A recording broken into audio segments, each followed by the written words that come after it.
بسم اللہ الرحمن الرحیم الصلاۃ والسلام علیک یا سیدی یا رسول اللہ وعلی آلہ و اصحابک یا نور اللہ اللہم صلی علی محمد وعلی آل محمد۔ جب بھی درود شریف پڑھا کریں کوشش کیا کریں باوضو پڑھیں، خوشبو لگا کے پڑھیں، توجہ دھیان سے پڑھیں، توجہ دھیان بنانے کی کوشش لازمی کیا کریں۔ اگر آپ کسی کام میں مصروف بھی ہیں تو دل متوجہ کریں کہ آپ درود پاک کے الفاظ پہ غور کرنا شروع کر دیں، خود بخود آپ کا دل متوجہ ہو جائے گا۔ اور اگر آپ تنہائی میں بیٹھ کے پڑھ رہے ہیں تو پھر آنکھیں بند کر کے مراقبے کی حالت میں پڑھیں۔ ایک بہن کہتی ہیں کہ ایک دفعہ حالت مراقبہ میں دیکھتی ہوں کہ میں اور میرے مرشد پاک مدینہ منورہ میں مسجد نبوی صلی اللہ علیہ وآلہ وسلم کے صحن میں موجود ہیں، اور ایک دم اچانک سے میری نظر گنبد خضرا پہ پڑتی ہے تو دیکھتی ہوں کہ سفید نورانی نور کے روشن بڑے بڑے سے گولے سبز گنبد خضرا کے اندر داخل ہو رہے ہیں، یعنی نور کا بڑا بڑا ہالہ ہے، سرکل سے ہیں اور وہ جا رہے ہیں گنبد خضرا کے اندر جذب ہو رہے ہیں۔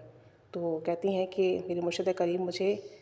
دیکھتے ہیں کہ میں حیران ہوں، تو مجھے کہتے ہیں کہ تمہیں پتہ ہے یہ نورانی نور کی روشنی کس وجہ سے ہے؟ میں نے جواب دیا کہ نہیں۔ تو میرے مرشد پاک فرماتے ہیں یہ درود پاک کا نور ہے۔ درود پاک پڑھنے والے عاشق جو عشق و ادب سے درود شریف پڑھ رہے ہیں وہ درود پاک بارگاہ رسالت صلی اللہ علیہ وآلہ وسلم میں روشنی کی صورت، نور کی صورت جو ہے وہ داخل ہوتا ہے، اور آپ صلی اللہ علیہ وآلہ وسلم کے دربار میں روشن نورانی نور کے حالے کی صورت میں یہاں بھیجا جاتا ہے۔ پھر میرے مرشد پاک فرماتے ہیں کہ دیکھو دنیا کے ہر طرف سے نور اور روشنی سبز گنبد میں داخل ہو رہی ہے، گنبد خضرا میں داخل ہو رہی ہے۔ کوئی نورانی روشنی جگنو جتنی ہے تو کوئی چمکدور ستاروں سے بھی زیادہ روشن ہے۔ کچھ روشنی کی کرنیں دکھتی ہیں اور لگاتار بغیر کسی رکاوٹ کے مسلسل سبز گنبد میں داخل ہو رہی ہیں۔ کچھ روشن کرنیں کم ہو جاتی ہیں اور منقطع ہو جاتی ہیں، یعنی ان کا داخلہ ختم ہو جاتا ہے۔ تو کہتی ہیں کہ کوئی نورانی کرنیں باریک سی ڈوری جیسی ہیں اور کوئی چوڑی ہیں،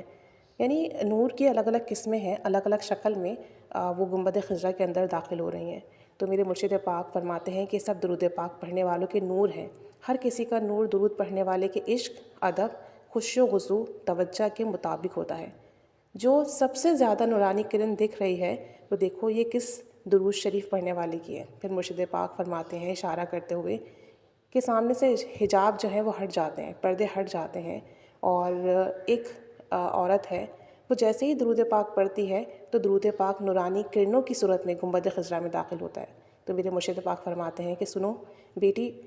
اب اگر آپ بغیر توجہ سے درود پاک پڑھتے ہیں اور آپ کی توجہ خیال ادھر ادھر ہو جاتا ہے تو وہ درود پاک کی کرنیں بیچ میں ہی منقطع ہو جاتی ہیں، رک جاتی ہیں۔ اور اگر آپ درود پاک پوری توجہ سے پڑھتے ہیں، باوضو ہو کر پڑھتے ہیں، خوش و خضوع کے ساتھ پڑھتے ہیں، با ادب ہو کے پڑھتے ہیں، عشق میں ڈوب کر پڑھتے ہیں، تو کہتی ہیں کہ پھر وہ کرنیں نور کے ہالے بن بن کے آپ صلی اللہ علیہ وآلہ وسلم کی گنبد خضرا میں داخل ہوتے ہیں۔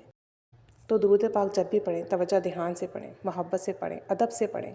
بے شک اپنی کسی حاجات کو ذہن میں رکھ کے پڑھیں، لیکن پڑھنے کا انداز ایسا ہو کہ جب بارگاہ رسالت میں پہنچے تو نور کی صورت میں پہنچے۔ آپ جس انداز سے پڑھ رہے ہو جب وہاں پہنچے تو بارگاہ رسالت میں اس درود پاک کا الگ ہی ایک معیار ہو۔ درود پاک کے بھی تو معیار ہے نا، کوالٹی ہیں، کوانٹٹی سے زیادہ کوالٹی پہ فوکس کیا کریں کہ آپ نے کیسے پڑھا۔ کیا صرف زبان صلی اللہ علیہ وآلہ وسلم پڑھ رہی ہے؟ تو جب آپ صلی اللہ علیہ وآلہ وسلم پڑھتے ہیں تو دل میں کیفیت بنتی ہے، دل میں خوشی محسوس ہوتی ہے، ہارٹ بیٹ، دل کی دھڑکن تیز ہو جاتی ہے، کبھی کبھی آنکھوں سے آنسو جاری ہو جاتے ہیں، کبھی کبھی گنبد خضرا کو سوچتے ہوئے، تصور کرتے ہوئے آپ صلی اللہ علیہ وآلہ وسلم کی یاد آنے لگتی ہے۔ جب آپ اس انداز سے پڑھتے ہیں درود پاک تو وہ درود پاک قبول و مقبول ہوتا ہے اور نور کی صورت میں داخل ہوتا ہے گنبد خضرا میں، اور آپ صلی اللہ علیہ وآلہ وسلم جب آپ کا درود پاک سماعت فرماتے ہوں گے تو یقیناً بہت خوش ہوتے ہوں گے۔ تو ہمیں اس انداز سے درود شریف پڑھنا چاہیے کہ آپ صلی اللہ علیہ وآلہ وسلم کی بارگاہ میں قبول و مقبول بھی ہو اور آپ صلی اللہ علیہ وآلہ وسلم اسے پسند فرمائیں اور ہم سے راضی اور خوش ہو۔ اللہ تعالیٰ ہم سب کو درود پاک کی خاص برکات عطا فرمائے اور درود پاک پڑھنے کی خاص توجہ، خاص کیفیت، خاص محبت نصیب فرمائے، آمین۔